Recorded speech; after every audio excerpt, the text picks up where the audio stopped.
ভাই, ছেলে মানুষ হলে টাকা ইনকাম করেন। ভাই, টাকা ছাড়া আপনাকে কেউ দাম দেবে না। ট্রাস্ট মি, বিশ্বাস করেন।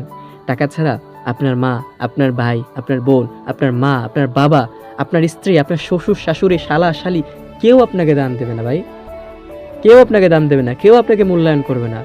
টাকা যদি থাকে, এলাকার সবাই বড় ভাই বলে ডাকবে। এলাকায় কোনো একটা অনুষ্ঠান হবে, আপনার কাছে হাত পাতবে। যদি টাকা হয়, এলাকায় কোনো প্রোগ্রাম আছে, কাছে কোনো প্রোগ্রাম আছে, কোনো পরিচিত মানুষ কোনো প্রোগ্রাম করবে, দেখবে আপনার ডাক পড়বে সেখানে। আপনি থাকবেন প্রধান অতিথি, প্রধান মেহমান। কিন্তু টাকা নেই, দেখবেন ঘরের কোনো একটা বিষয় আপনাকে দাম দেবে না।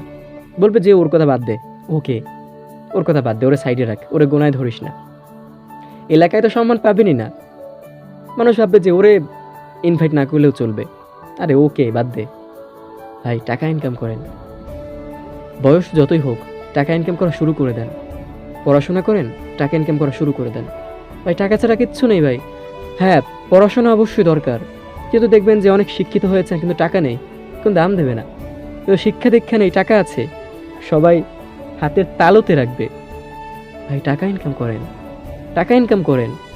যেদিকে যান শুধু মাথায় টাকার চিন্তা রাখেন।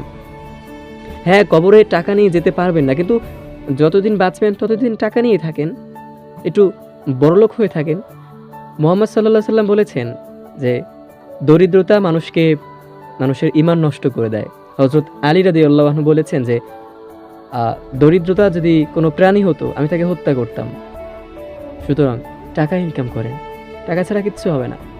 প্রচুর টাকা ইনকাম করেন, প্রচুর। দেখবেন আপনার স্ত্রী আপনাকে প্রচণ্ড ভালোবাসবে। আর টাকা থাকবে না, দেখবেন আপনার স্ত্রী আপনাকে দাম দেয় না, মূল্যায়ন করে না। ভাই, টাকা ইনকাম করেন, প্রচুর টাকা ইনকাম করেন, প্রচুর।